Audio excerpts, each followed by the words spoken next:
Hello, good morning. How is everybody? I hope you guys are doing well. It's gotten really cold and snowed. I don't know if anybody's in here yet. Let me wait just a minute and see if anybody's busy today. It's kind of an odd time, right around lunch. It's actually not morning, it's lunchtime. I normally, if I do a live stream, I usually go typically in the morning time,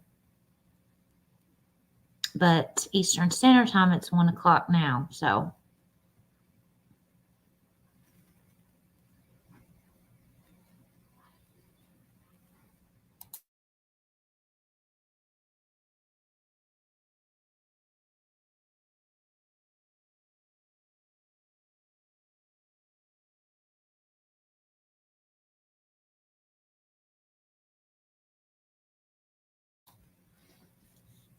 I titled this live stream The Perfect Storm, brewed for months prior to Summer Wells' disappearance. And I know that typically Summer Wells' case has been referred to as quote unquote a perfect storm. And for various reasons, right? Seems like there was a lot going on in her area, specifically why when she went missing at the time of her disappearance, which was June 15th, 2021. Summer at the time was 5 years old. She has blonde hair, blue eyes. She's from Rogersville, which is in Hawkins County, Tennessee. Summer was allegedly wearing a pink shirt and either gray pants or gray shorts. It's kind of been conflicting statements about that, what she was wearing. Possibly she was barefooted.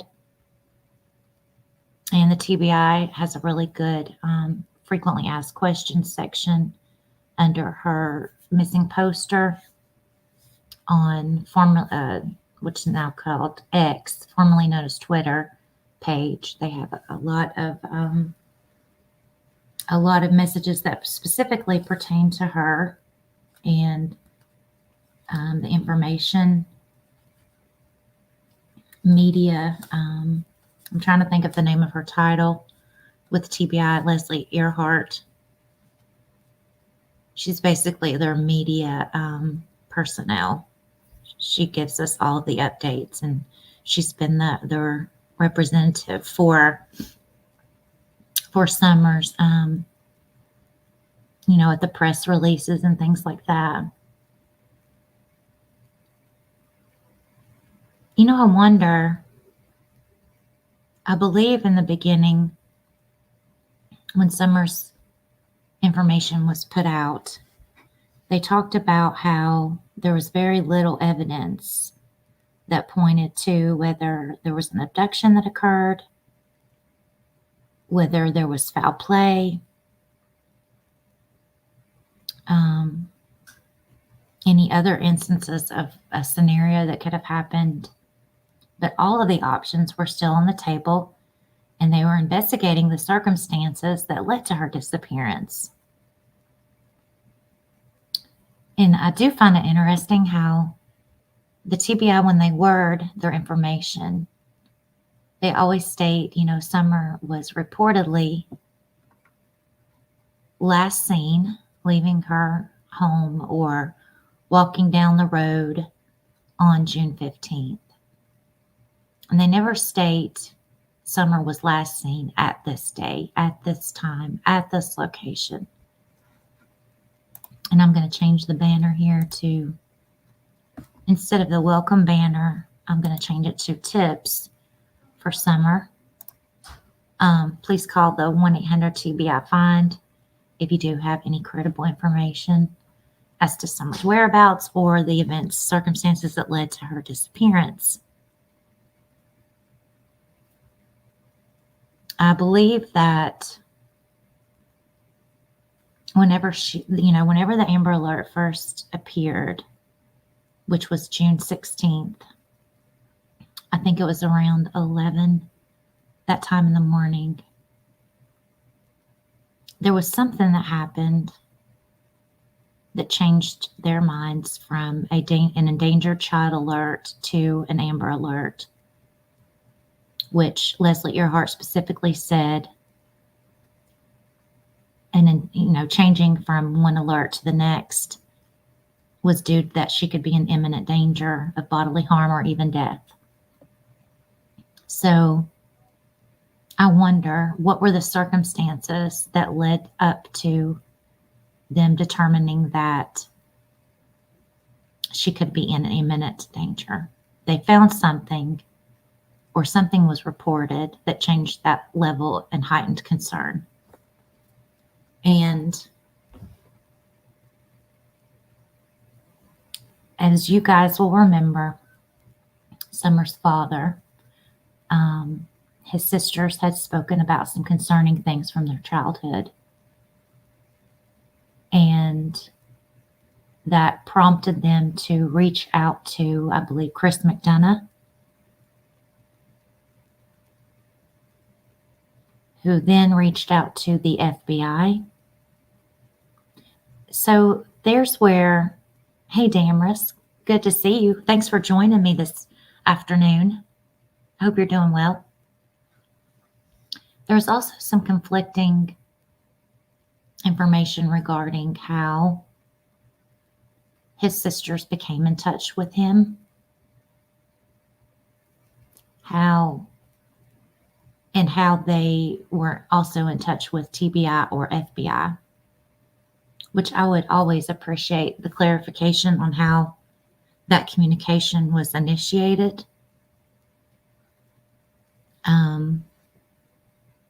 Whom reached out to who specifically, and at what time after they realized that Summer was missing. From previous videos, interviews, commentary that was done on the interview room and the lab with Josh Diaz, it was more stated like, hey, Chloe Jade, how are you? Good to see you. Thanks for coming. It was stated that it was, or I perceived it like they were, it was a later communication that the sisters were able to get in touch with the federal agency or the state agency and tell them their concerns about some potentially, that something could have happened in that manner to Summer. I don't know if any of you guys remember when that happened, but that would be great if you could put it in the chat. That would be so helpful, because I think that could be important. I felt like it happened after the Amber Alert was already initiated.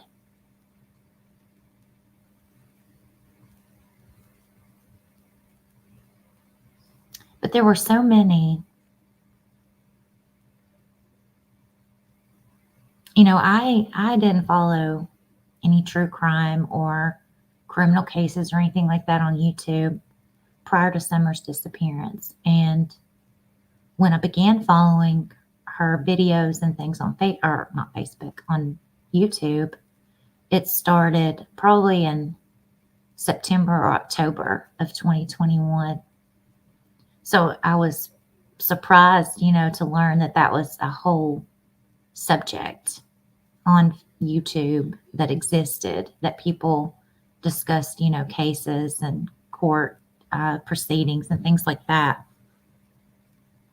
So, I found it really interesting that a lot of creators had already picked up her case and were discussing it.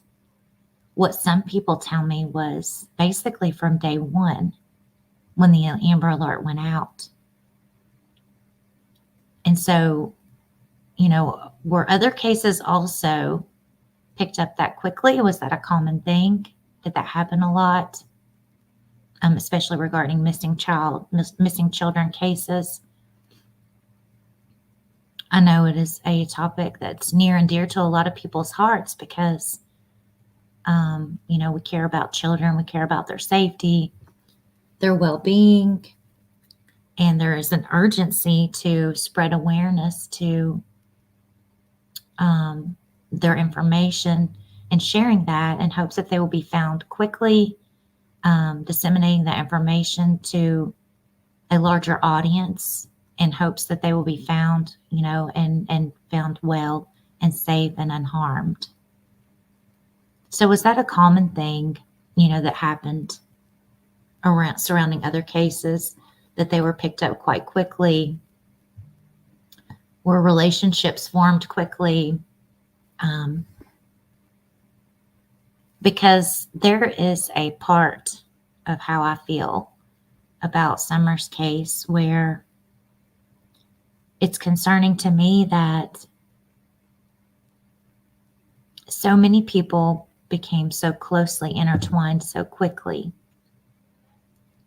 surrounding Summer's case, and the people that were closest to her, whether that be her family, the friends, the church members, the neighbors. What were their motives? Were they all genuine? So much drama has surrounded Summer's case and misinformation that has been put out.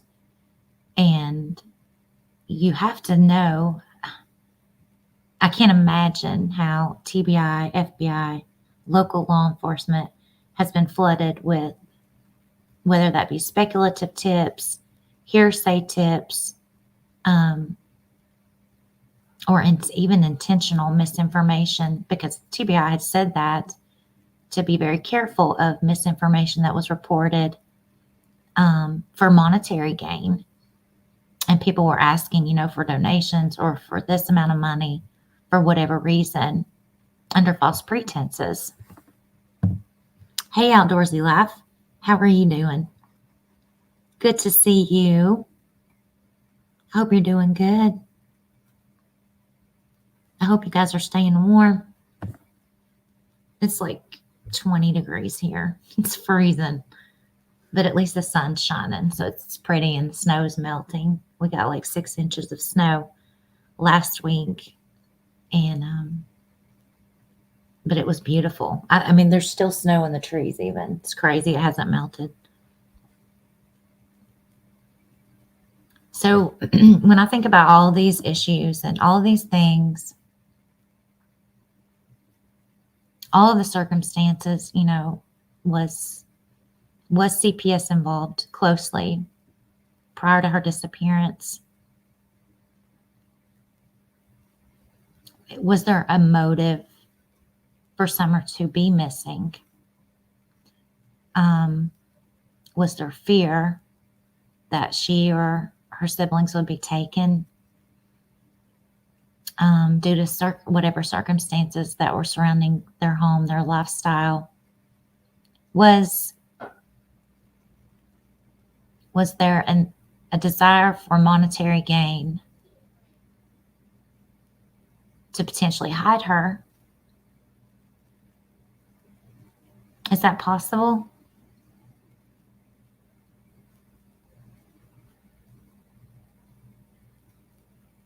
Is it possible that many were concerned for her? Were people concerned about her well-being, her safety? And was there a desire to save her, as in an illegal rescue?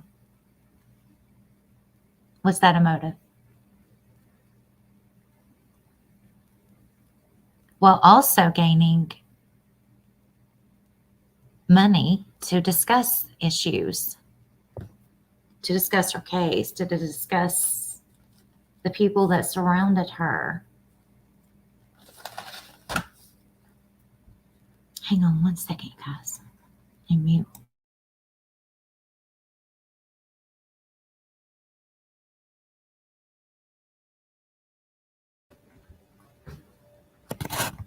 There's so many, sorry about that, I'm back. There were so many things that happened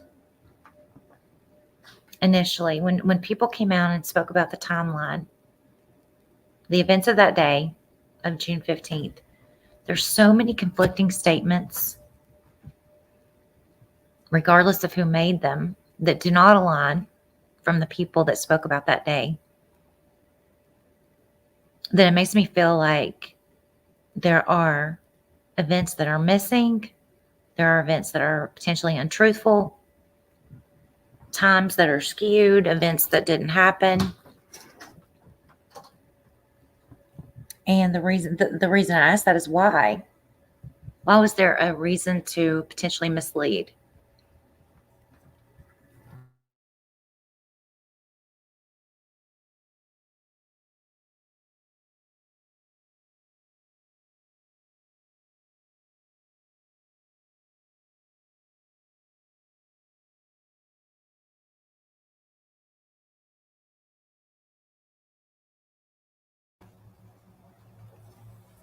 Was that reason to protect certain folks?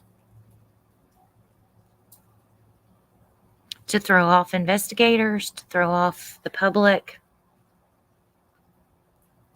Because it seems like what has been told to us as the public is very likely different from what the people that were closest to Summer told law enforcement.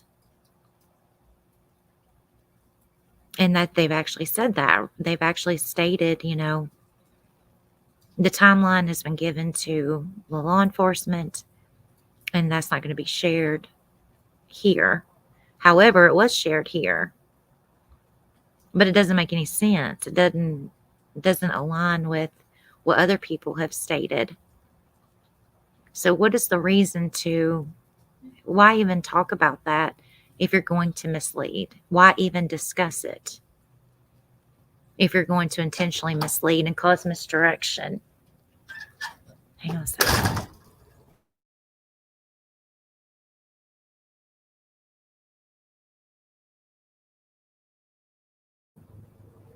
Hey, Outdoorsy Life.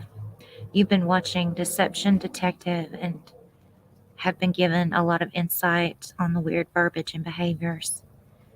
If you haven't watched his videos, check him out. Yes, I have been watching his videos. And you guys, please subscribe to Deception Detective. He has a lot of good insight on statement analysis. He said he's an attorney who's certified in statement analysis, and he's very knowledgeable about recognizing deceptive verbiage, deceptive statements, and how they can be potentially considered a hoax, meaning untruthful. They're not true. Hey, say what? How are you? Hey, Victoria Burgess. Good to see you. I hope y'all are doing good. But yeah, he does a really good job making or allowing you to see the red flags that are present and how people word certain things that make you feel like they're not being truthful. And so the question is why? Why? What happened? But there's a part of me that feels like either, if something traumatic happened to Summer that was potentially covered up, why is that? And why is there no urgency, seemingly, from law enforcement to reveal the truth and to at least let the public know what's going on in the investigation? Is the investigation still ongoing at this point? Because in June, this will be 3 years since her disappearance. Hey, Millie, RN, good to see you. Thank you for coming. Hope you're doing good. So it's like, why is there, I feel a sense of urgency, and I know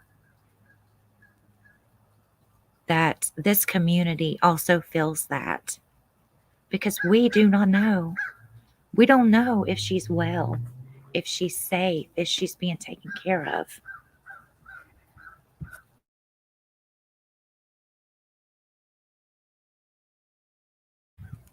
And if she is not, if there is someone that potentially could have her, how is she being treated? And I feel like there is a duty there to inform the public if that is a possibility. And why is there, and if it is, why is there no sense of urgency in finding her and rescuing her? Chloe Jade, it's so sad to think we've been watching this circus for so long. I agree, Chloe Jade. Absolutely. And the longer that things go on and transpire, the longer that happens, the more people are, putting potential names out there into the media, into the public, into view. It's just creating more and more problems, I feel like. And even from a safety standpoint, that's concerning. But I saw a case the other day that I really want to go over this week with you guys. And it was a case out of Utah where there were 4 children that were taken by a non-custodial father. Well, actually 2 fathers. And they were involved in it was actually a cult that had spun off from part of the Old Testament Christian beliefs and the LDS beliefs.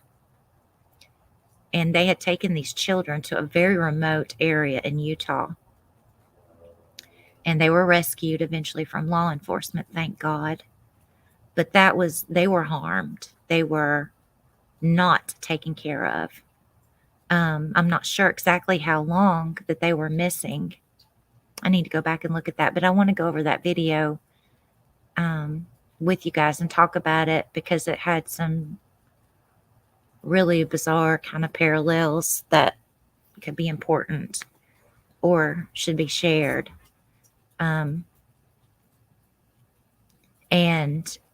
when you're dealing with children and questioning them, of course, they're going to bring in they're going to have a forensic interview with trained clinical psychologist, psychiatrist. You'll have, of course, a social worker. But with children, when you question them, if they're removed from an abusive situation like that, it can be a lengthy process. Especially when you're dealing with a forensic type interview where abuse is concerned. Trigger warning. Because children especially need to develop a sense of safety, a sense of security before they share those really intimate, horrific details with trained professionals. And in the state of Utah, the detective was talking about the interviews and how it is important not to push the children into speaking and not having multiple interviews for reasons, because number one, he said a defense attorney could look that as somewhat coercive when you're speaking to a child about such a tragic, traumatic circumstances. They didn't want the defense attorney to feel like they were giving the children any, they didn't want to feel like they were feeding them information, basically. They wanted it to come from the children's mouths, 100. And then also, children are going to share their story in different time frames, what they feel comfortable, their own persona, how they're dealing with things. And in the state of Utah, he said that could take up to 4 years. So I did want to share that with you guys. I don't know.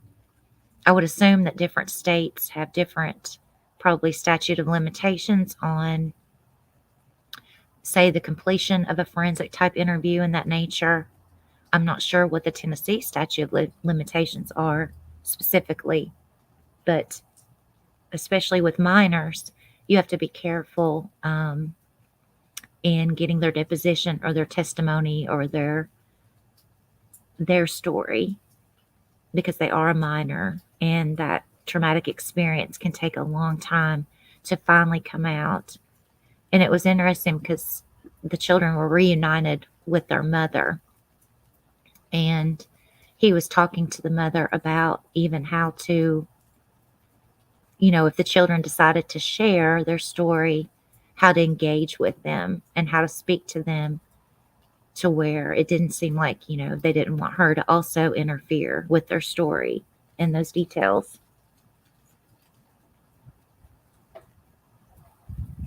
So even though we're going on, let's say, the 3rd year of Summer's disappearance, depending on the statute of limitations, it can really take a while to get, the kids' testimony and their story shared.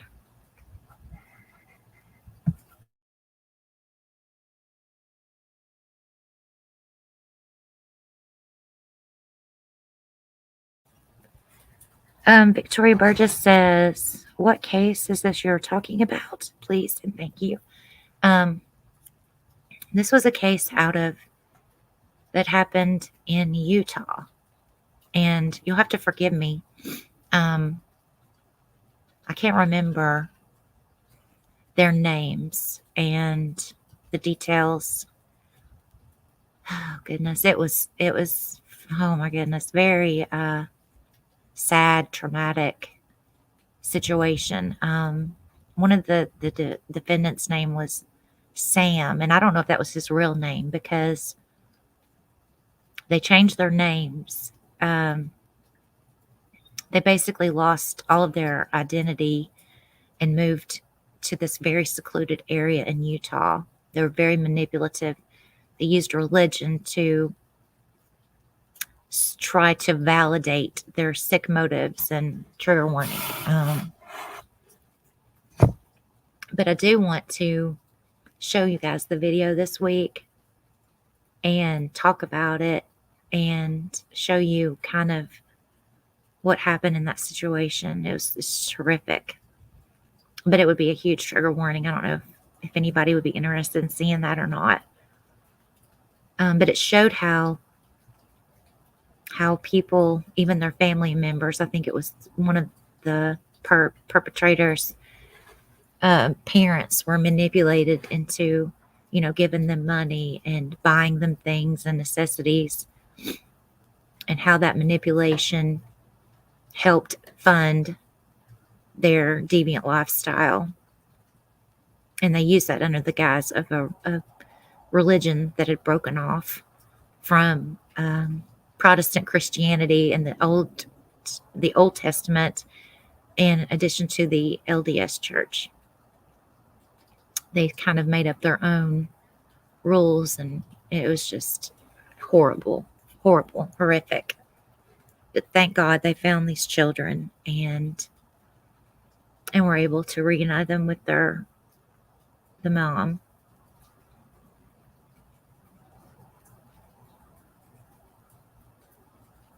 But going back to Summer Wells' case and what happened to her, there's a part of me that questions if this was potentially a situation where they wanted to hide her for whatever reason. And if she is still living with us, where is she? Who has her? Why is there no sense of urgency to get her? I feel like surely by now that the FBI would have had leads And if that's not the case, then why have they not at least updated the public and told us why that's not a viable option? You know, was there other concerning evidence that was found that leads us to believe that that's not a potential scenario? I know that the card team was deployed within the first week of Summer's disappearance, and they came to the conclusion there were no signs of an abduction. But I'm pretty sure that that is regarding a stranger abduction. Whereas if it was a familial type kidnapping or an arranged hiding out illegal type rescue situation, that I don't believe they would be involved, and it would be a different division. But I could be wrong on that. Hey, Lil Wing, good to see you. How you doing? Hey, Burnt Dirt, good to see you. Hope you're doing good. Happy New Year to you guys. It's like, what, the 21st? But I hope you're having a good New Year.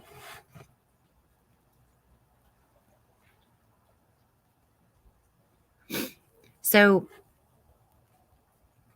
I question, you know, if that is a possibility, how long in advance was that potentially planned? Who was potentially involved? What was the motive behind that?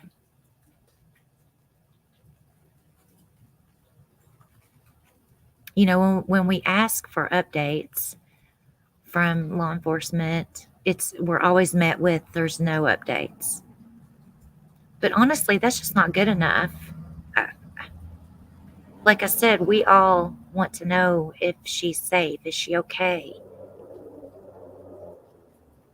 What are the possibilities that that is happening?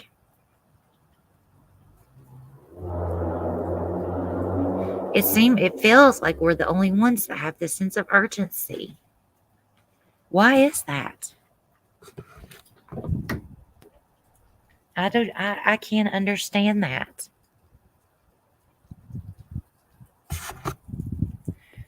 Burnt Dirt, we were talking about Summer's case, and then I was also discussing a case of 4 children that were abducted. It was a non-familial or it was a family member that had non-custody that took their children, 2 different fathers, and they went to a really remote area in Utah and had hidden them for an X amount of time. And I was just talking about that briefly. I wanted to go over a video that I found regarding that case this coming up week, if anybody would be interested in looking at it, because it was just talking about how they used a warped sense of religion to manipulate people into helping them, and some of the various odd parallels that could exist. Most importantly, it talked about forensic interviews, and the length of time that they can take when you're interviewing minors, and how long it can last. Just trying to be really careful with their traumatic experience, and while also not allowing defense attorneys to believe that the children had been coerced into stating certain circumstances. And that kind of transitioned into potentially why Summer's case is taking longer. You know, in June will be at the 3-year mark, because there are potential, obviously, minor testimonies that need to be given regarding Summer. And in Utah, they have a 4-year limit on how long that, but now that they had made arrest in this situation, so that would change things, I would imagine. They actually arrested the 2 perpetrators that committed this kidnapping, or abduction, I should say, because there was no ransom. So with that may totally change the circumstances. as well. Hey, Flies on Coleslaw, how are you? Hope you're doing good. Good to see you. Y'all hang on one second.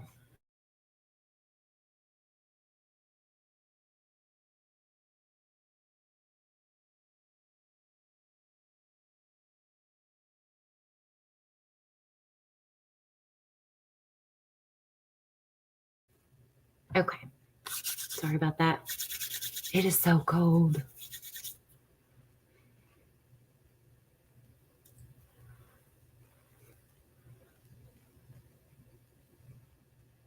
So what events, Summer's case specifically has been the perfect storm. It's been quoted as that from some individuals. What created the perfect storm? Was that land sales?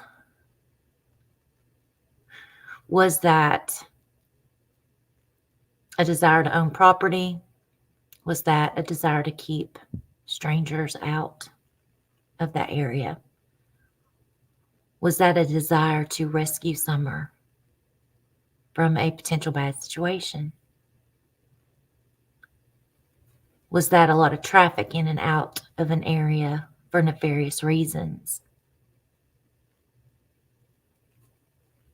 What were the elements of the storm?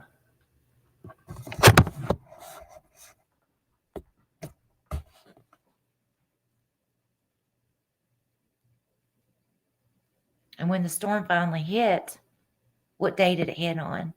Was it June 14th, June 12th, June 13th, 14th, 15th?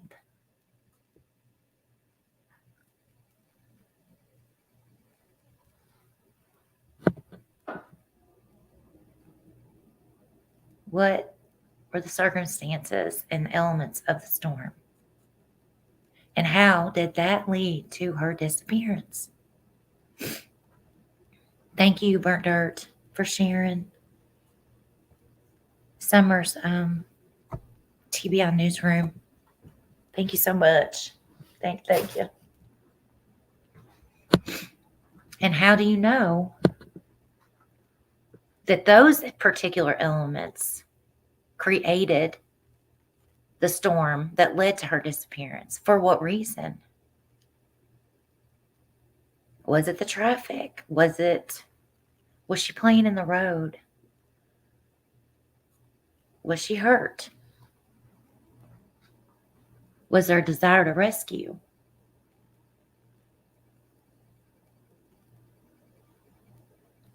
Was there poverty?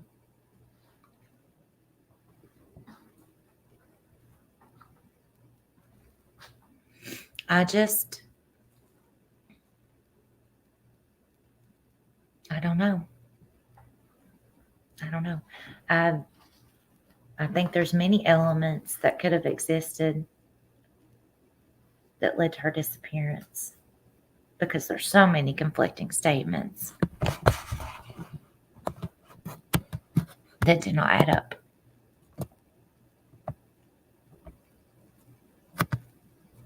And misinformation. Millie said so many questions and very few answers. Yes. Yes, ma'am. That's right. And why will law enforcement not update us? Why will they not give us something that's helpful? What are the chances that she is still well and safe?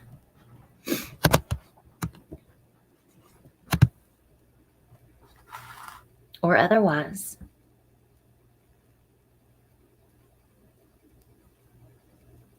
Typically you see updates with other cases, alerting the public as the progression of the investigation ensues and continues. Even with cold cases, sometimes even national news media will update the public. But how long has it been since there was an update given? It's been a long time. And seemingly it was just more or less, there are no updates that we can share with the public. So, is that good news? Is that saying, yes, maybe there are updates, but we are not allowed to share them with you to protect the integrity of the investigation? That would have been a better statement, if you ask me, because that would at least say, yes, maybe we have more leads. We're looking into other options. Because when I believe it was Smiley Stories World, I believe she had called and actually spoke to the district attorney of the 3rd Judicial District, which I think is essentially Greenville, Tennessee. He's out of that office, and who covers Hawkins County. And I believe at that time, he more or less told the public that there was a lack of evidence.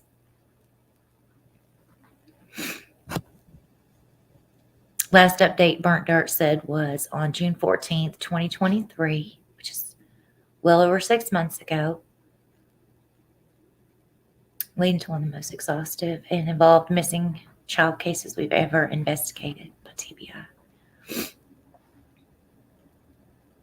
So typically, as Leslie Earhart stated, typically when a child goes missing, you at least know which direction the investigation is heading, whether that's foul play, whether that's an abduction or a kidnapping. There are signs that show you this is what happened. But that evidently did not happen here. So what does that tell us? What does that say?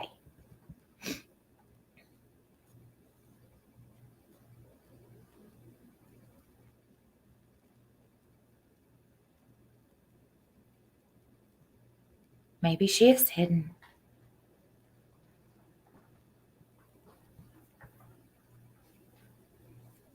Millie said, in my opinion, all this would have been swept under the rug shortly after Summer being missing if YouTube hadn't kept Summer's name out there and caused noise about this. You make a good point, Millie. You really do, because social media is definitely continues to share her information, share her face out to the public. You know, a lot of people too have said that it's potentially harmed Summer's case, which I can understand that too.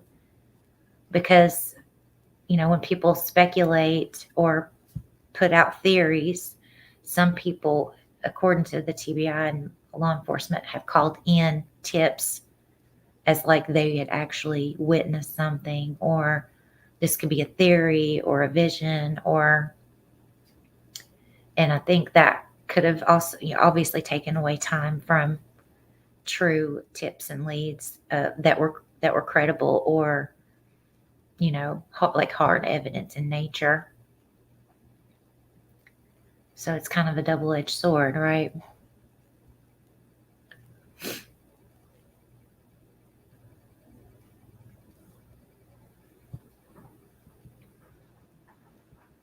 But I don't know. I don't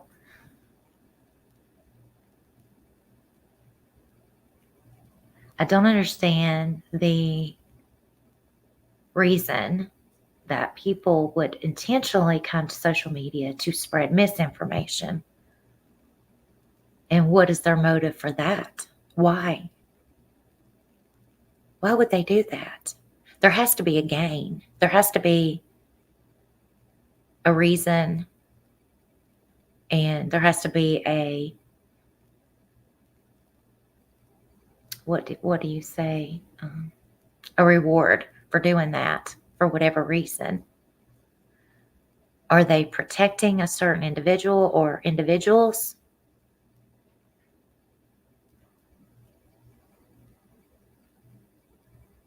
I don't know.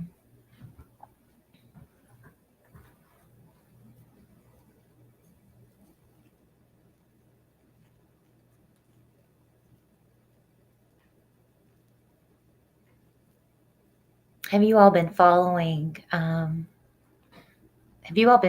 gentleman and his wife that have been searching locally in different places? Have any of you guys been keeping up with that? In the different places that they have traveled and shown?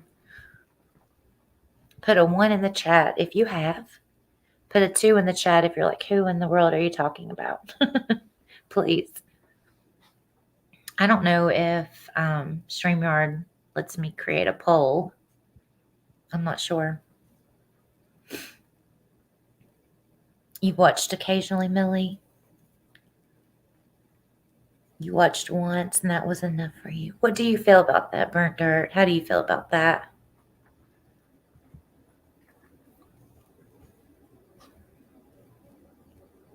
Blythe said not recently, but I'm thankful they are at least trying.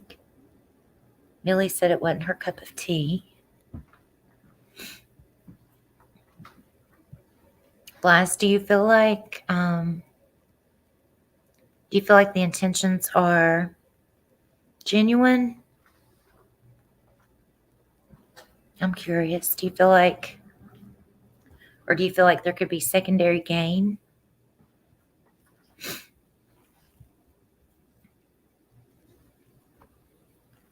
Chloe Jade said not a fan. No offense, they are out there looking. I feel like Burnt Dirt said, I feel like they're benefiting financially. Yes, I believe the gentleman said AdSense had been turned on. What I found kind of most interesting was he had talked early about Summer Wells and her case, and his theory was quite interesting. He had talked about he felt like with what we were just talking about with a lack of evidence that it was possible that Summer could be in hiding. And it was possible that who the certain individuals could be that maybe helped assist in that. I'm not going to mention them though. Please don't in the chat. But that changed. That theory changed, and there was a desire to begin a search, right? And then also using a psychic who had done certain readings about Summer, allegedly clues throughout her reading to go to various areas in the Tri-Cities and search these places. So Chloe Jade said, I applaud anyone searching for Summer, not going to put down anyone. Boots on the ground. Sure. Yeah, I think that's, if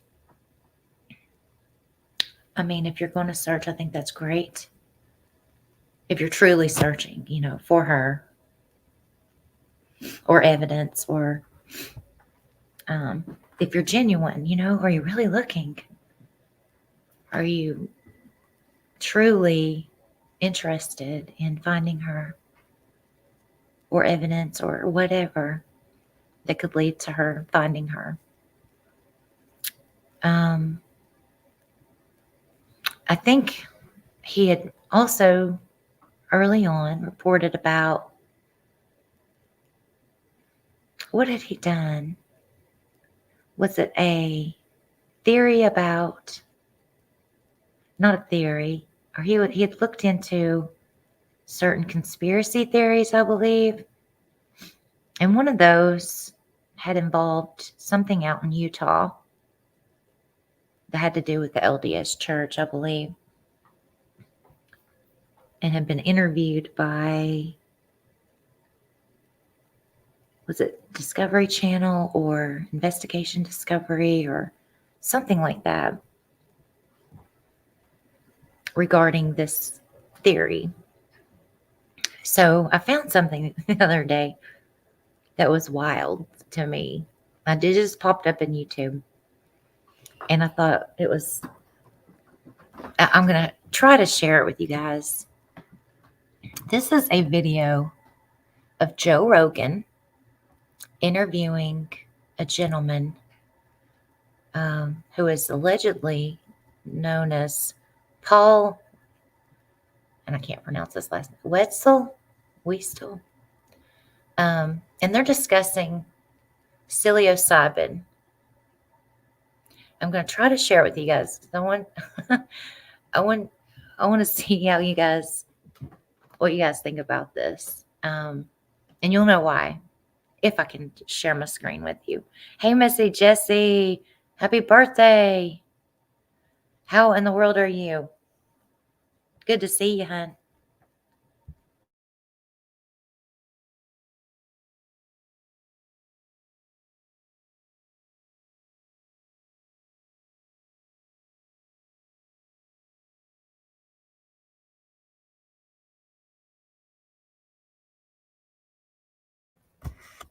Okay, guys, if y'all would do me a huge favor, would you mind to like this video, subscribe, share it? Thank you, Missy Jessie. I appreciate that. All right, now let's see if I can figure out how to share my screen. Hold on.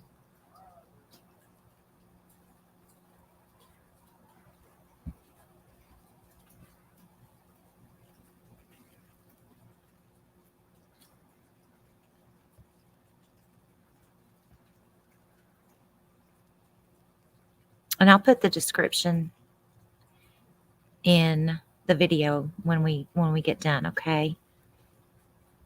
This is a video. Joe Rogan is stunned by Paul Stamets' stories about the multiverse.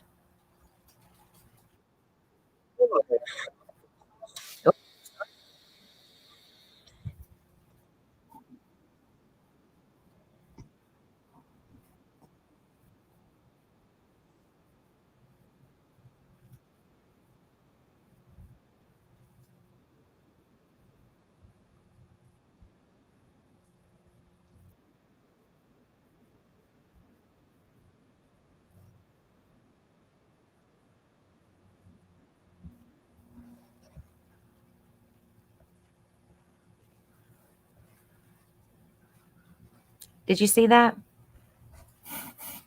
Can you guys hear me?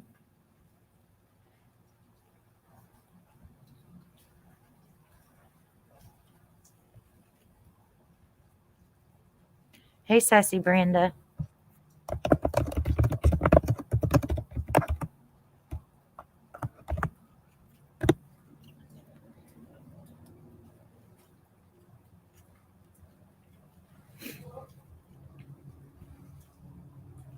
Does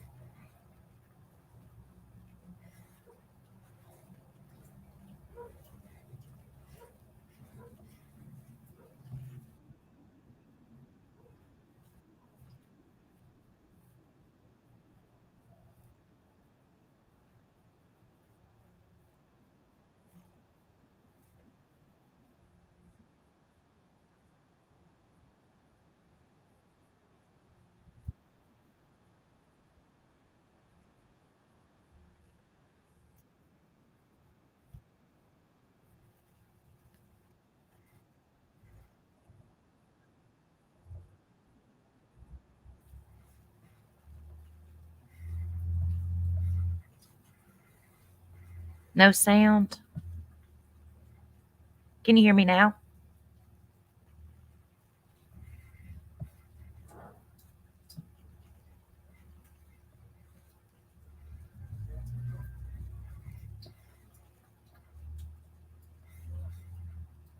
Today. This is a very deeply personal experience to me, but I was um, I was going to the Evergreen State College. I had the Drug Enforcement Administration license. My brother John went to Yale University. He got a graduate scholarship in neurophysiology at the University of Washington. He came out to Washington State in Seattle. I was living in Olympia, Washington. Um, I had a cabin up in the mountains near Darrington, Washington. Then the summertime for 3 years, I set chokers. I was a logger. I really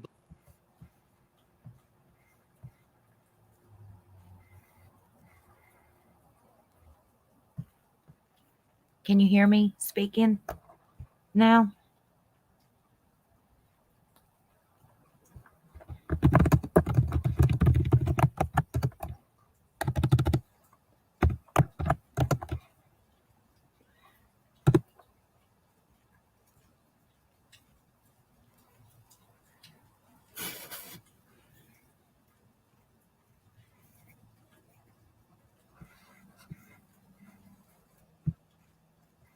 Okay. Can you guys hear me okay?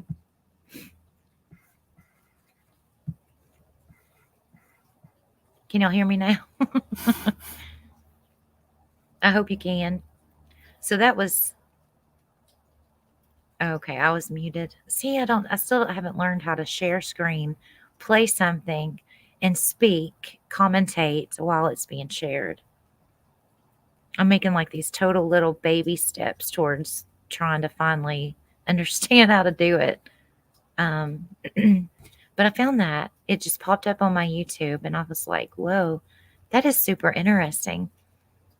If that is not this gentleman that has been searching, he certainly has a doppelganger.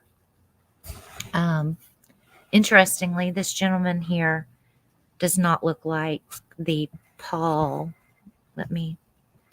Stamets that is on X, who has an account. He has blue eyes. I think the local searcher gentleman has blue eyes in his videos. And the video I played for you guys, the gentleman has brown eyes. But the voice is similar. And I thought that was interesting, interviewing with Joe Rogan. Thank you for the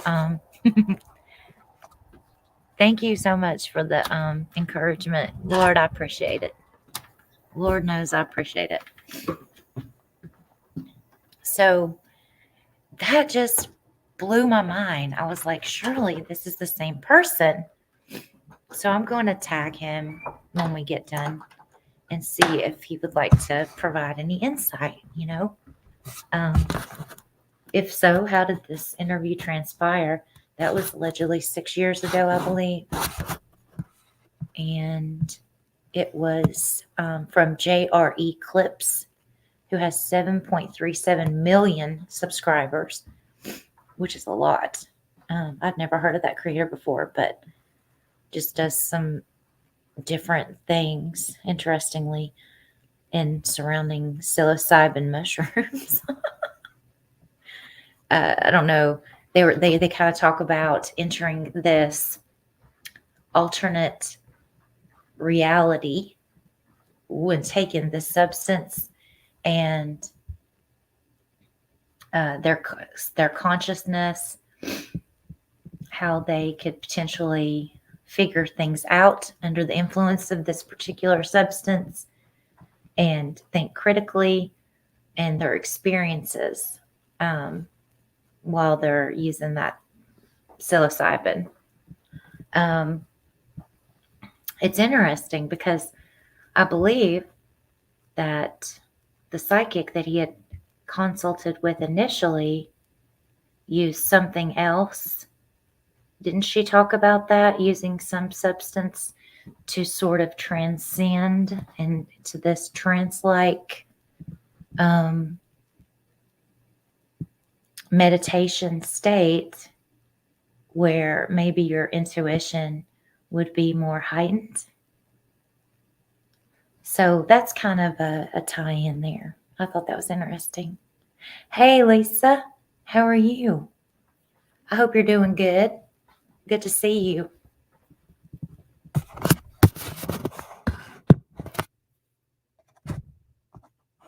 Did I miss anybody? If I did, I'm sorry. I didn't say hello.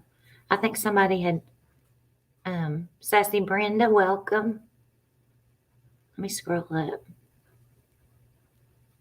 Somebody had, I thought, tagged Dina Lynn. So if you're here, it's good to see you too. I hope you're doing well.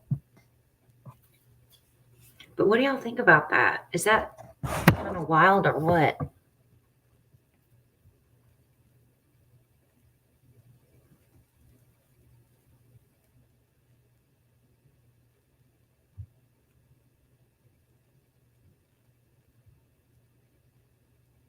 And it's like when I talk about motives of covering Summer, my hope and prayer is that everyone is genuine.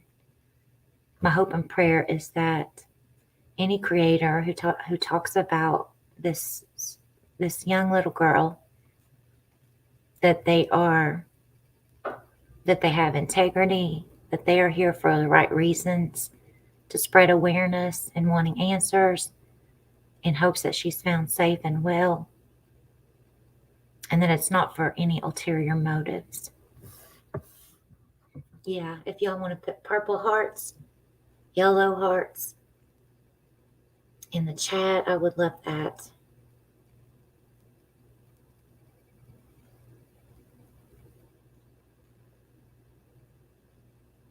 Thank you, Lil Wing. Thank you, Chloe J. Thank you, Millie.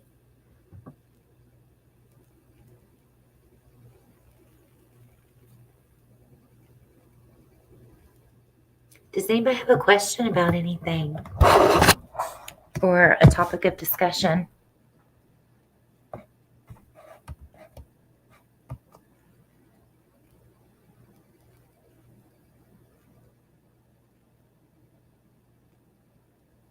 I know with the latest things that were being discussed regarding,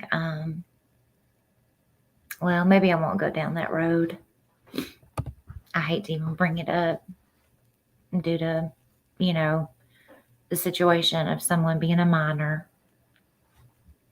But,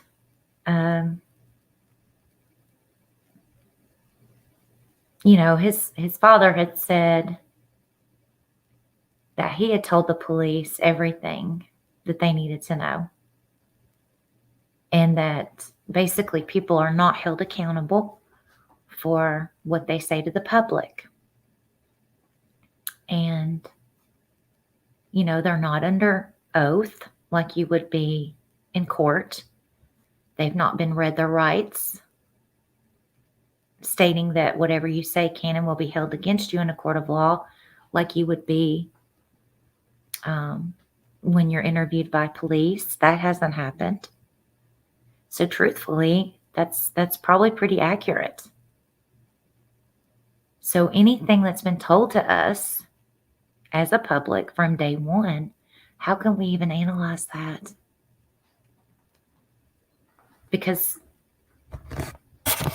when there's so much conflicting information from different parties that were allegedly there on June 15th, 2021, it's really hard to put in any kind of a timeline or the events surrounding that day.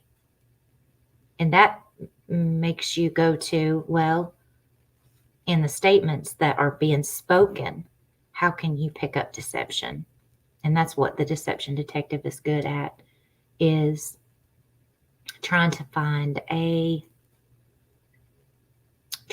statements that lead you to believe that they are deceptive and not truthful. And basically, when you can't analyze a timeline or where people went that day, it's really hard to find any information out or come to any kind of a concrete conclusion, because we don't know what has been said to law enforcement. We have no idea. We don't have any of the digital evidence, none of that. So any theory that we can come up with, it's really hard to come to a good conclusion, basically, is what I'm trying to say. But there is a sense of deception.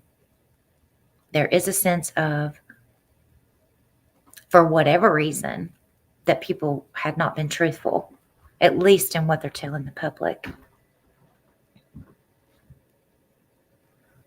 Oh, thank you for sharing his page, Burnt Dirt. I appreciate you doing that. Sassy Brenda, you got a new phone? And my hearts and all aren't there. I dropped my glasses. My puppy found them. Oh, no. I am so sorry. Were those your readers? Or was that like your prescription glasses?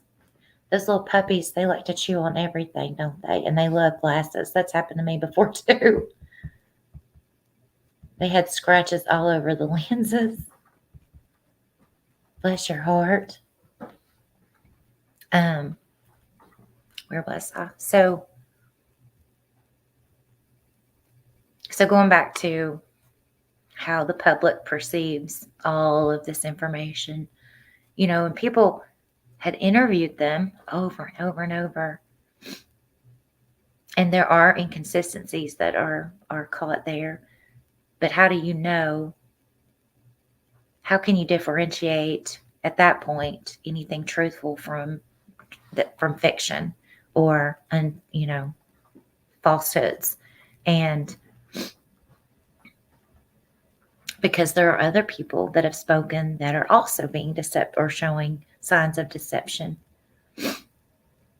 But Deception Detective did mention one thing that I thought was really important.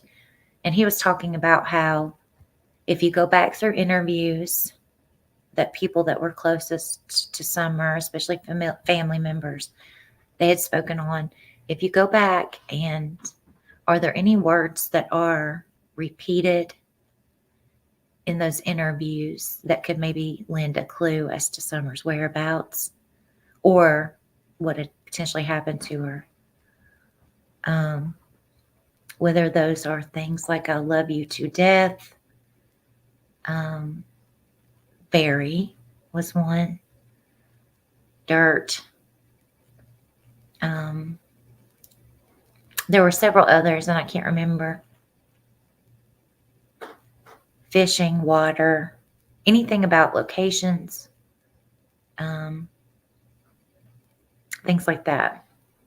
Other words that were repeated and seem to come up more often than others.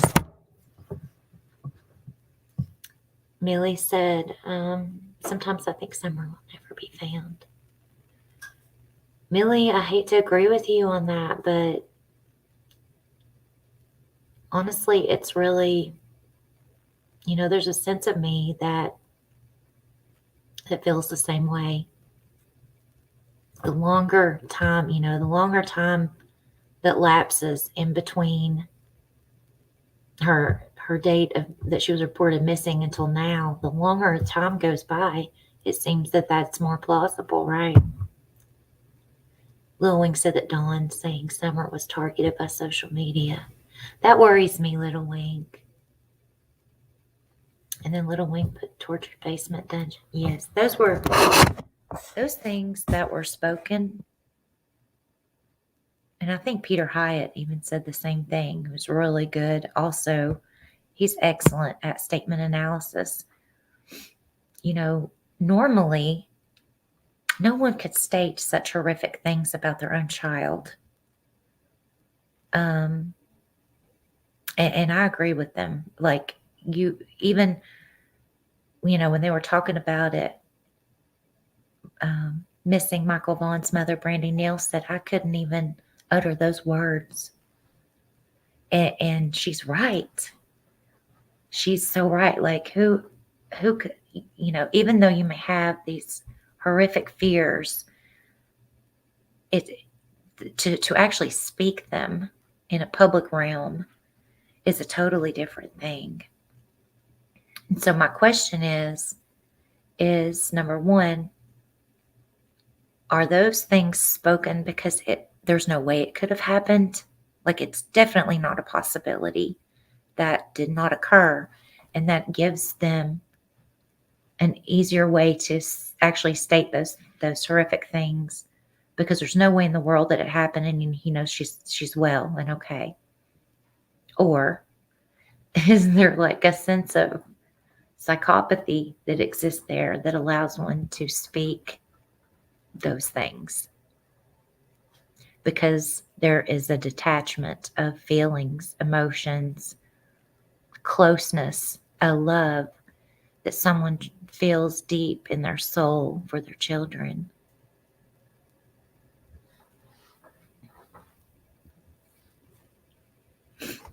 Right, Chloe Jade. Exactly. Thank you, Burnt Dirt. She's sharing Peter Hyatt's statement analysis. I would really encourage you guys to check that out if you haven't.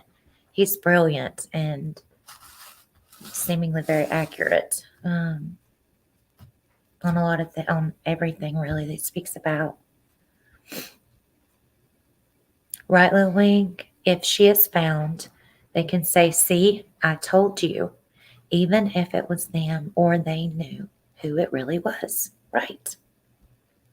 That may allow even for someone to have signs of answering truthfully on a polygraph test if there was any possibility of a familial type planned abduction that occurred.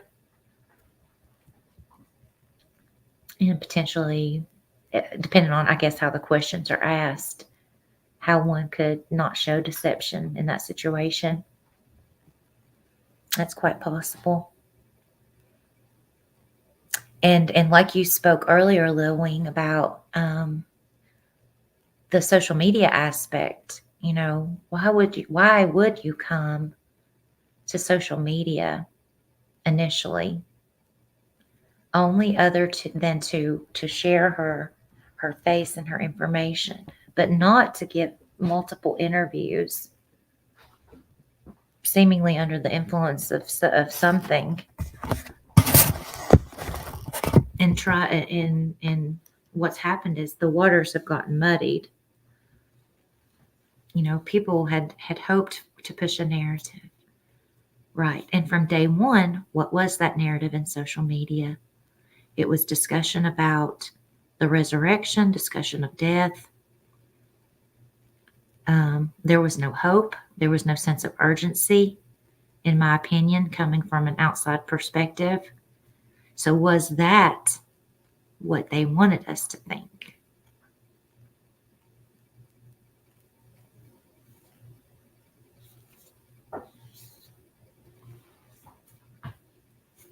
You know what happened and protected a couple people.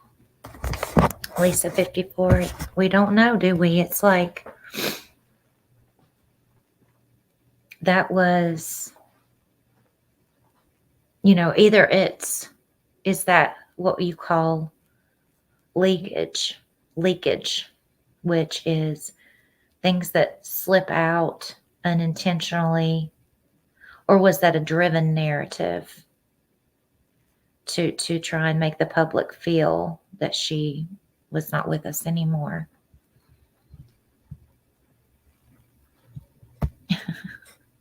Green Goblin, how are you?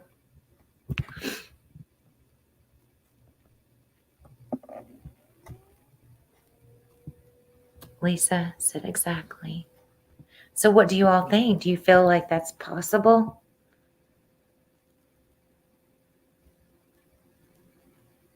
Speaking to multiple creators, giving multiple interviews, conflicting information, and then putting out that video where Summer looks compromised on the milk jugs. And then along with a picture that's not taken from the milk jugs, but a snapshot of Summer lying over the milk jugs.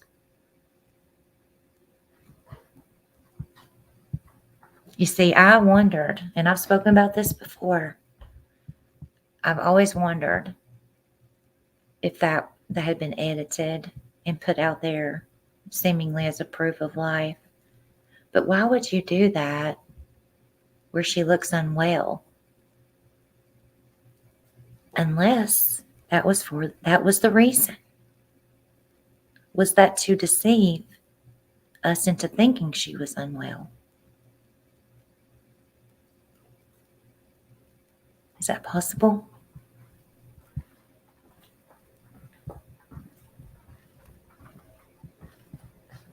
And look at how much traction that video, folks that have analyzed it and talked about it. And I mean, so many times, I bet you could pull up probably, I bet there's 500 videos where people are analyzing that video.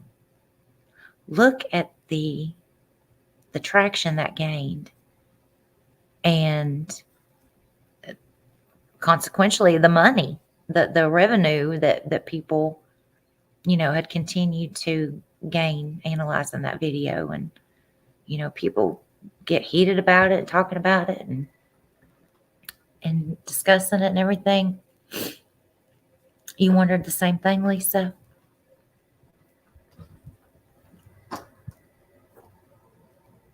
I don't know. It's really bizarre. I know that. Well, I'm going to have to go, you guys. Why would they do most of what they do? I'm not sure. Yeah, that's right, Burnt Dirt.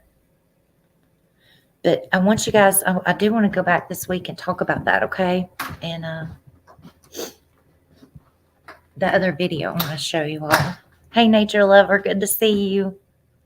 But thank you guys so much for joining me today.